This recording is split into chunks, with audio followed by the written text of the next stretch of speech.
Your baby is looking at you right now. Not playing, not sleeping, just watching. You smile, they smile back. You look worried, something shifts in their eyes. You look away, they wait. Most parents think this is just a cute phase, something babies do before they learn to walk or talk. But neuroscientists who have spent decades studying infant behavior say something that will permanently change how you look at your child. That baby isn't just watching you. They are building themselves from everything they see on your face. Let's start with the obvious assumption. Babies look at faces because faces are visually stimulating. Bright eyes, moving mouths, changing expressions. Sounds logical, makes sense. But here's the problem with that theory. By 4 months old, babies have full enough vision to look at anything. The light on the ceiling, the toy on the floor, the curtain moving in the wind. They still choose your face every single time. That is not a visual preference. That is intentional learning. And when researchers started studying exactly what the baby was doing during that gaze, what they found inside those tiny developing brains completely rewrote everything developmental science thought it knew. In 2013, researchers at the University of Washington's Institute for Learning and Brain Sciences ran a series of experiments on infants between 3 and 5 months old. They weren't just watching babies look at faces. They were measuring what happened inside the brain during those moments. Using advanced neural imaging, they tracked which regions activated when a baby locked eyes with a caregiver versus a stranger versus an object. The results were not subtle. When a baby looked at their primary caregiver's face, the person who fed them, held them, responded to them, an extraordinary cascade of neural activity fired simultaneously across multiple brain regions: the visual cortex, the limbic system, the prefrontal regions, all lighting up together, not like a baby casually observing something, like a student in the most intense learning session of their life, because that is exactly what it was. Researchers described it simply: the baby is not looking at the caregiver. The baby is downloading the caregiver. Every expression, every micro movement, every emotional signal being processed, cataloged, and stored. Your face is not something your baby sees. Your face is something your baby learns from. But here is where it becomes something deeper than just vision science. Because babies don't just observe your expressions, they use them as a navigation system. Researchers call this social referencing, and it begins earlier than most parents ever realize. By 5 months, a baby who encounters something new, a loud noise, an unfamiliar object, a stranger walking into the room, does not react based on the thing itself. They immediately look at your face, and based entirely on what they see there, they decide how to feel. You look calm, they relax. You look startled, they tense. You look curious, they reach forward. You look afraid, they freeze. Think about what that means. Your emotional reaction is not influencing your baby's experience of the world. Your emotional reaction is their experience of the world. You are not just their parent, you are their entire reality system. Every time something happens, every sound, every stranger, every new sensation, your baby looks at your face to understand what that thing means, and whatever they read there becomes their emotional truth about that moment. Researchers at the University of Minnesota tracked this across hundreds of families and found something remarkable. Babies whose caregivers consistently showed calm, regulated responses to new situations showed significantly greater resilience and exploratory behavior at 12 months. Not because the world was safer for them, but because their internal map of the world, built entirely from watching their caregiver's face, told them it was safe enough to explore. Your face is their map, and they have been reading it since the first day they could focus their eyes. Now I need to tell you about an experiment, one that has been replicated hundreds of times across dozens of countries, one that made researchers deeply uncomfortable the first time they ran it. It is called the Serve and Return Study. The concept is simple. A caregiver sits across from their infant and interacts normally, talking, smiling, reacting, mirroring. The baby is alive with engagement, vocalizing, gesturing, locking eyes. Then, the researcher does something subtle. They ask the caregiver to respond slightly out of sync, not blank, not absent, just delayed or mismatched, smiling when the baby shows distress, looking away when the baby reaches out. What happens next unfolds over just a few minutes, and it is deeply uncomfortable to watch. The baby immediately senses the mismatch. They try harder, bigger expressions, more urgent sounds, reaching their arms toward the caregiver's face. When the mismatch continues, something something changes in the baby's body. Stress hormones rise, heart rate increases. The baby begins to withdraw, not crying, something quieter than that, a kind of emotional dimming, like a signal being sent repeatedly into silence, because that is exactly what was happening. Your baby is not passively sitting in your presence. They are in constant, active, urgent communication with you. Every look is a signal. Every expression is a message, and they need, at a neurological level, to receive a response. Dr. Heidelise Alls, who spent 40 years at Harvard studying infant neurodevelopment, described it this way: the infant brain does not develop in isolation. It develops in relationship. Every contingent response, every moment you see what your baby is feeling and reflect it back is a neurological event. You are not just bonding in those moments. You are building your child's brain. And what is being built is not small.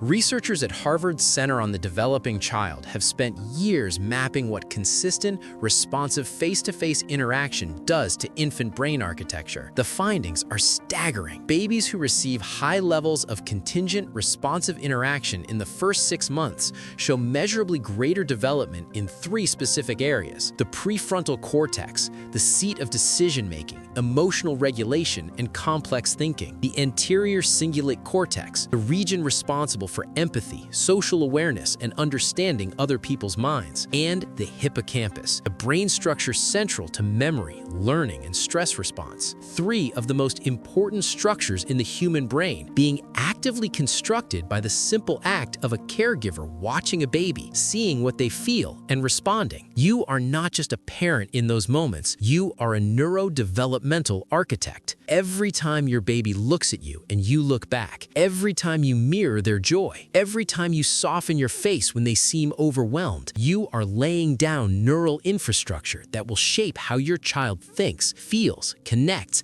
and navigates the world for the rest of their life. This is not a metaphor. This is structural neuroscience. Now here is something almost no parenting book will tell you. Your baby is not only reading your expressions, they are copying them on a neurological level. Mirror neurons, the brain cells responsible for imitation and empathy, are active in infants as early as birth. Researchers at the University of Parma, who first identified mirror neurons, found that when a baby watches an adult make an expression, the same neural circuits that would produce that expression in the baby activate simultaneously. They're not just watching your face, they are rehearsing it from the inside. Every expression you make repeatedly becomes a pattern their brain practices. Calm becomes familiar, anxiety becomes familiar, joy becomes familiar, fear becomes familiar. Whichever emotional states they watch you move through most often, those become the emotional default settings their nervous system is calibrated to. Your emotional life is not separate from your baby's development. Your emotional life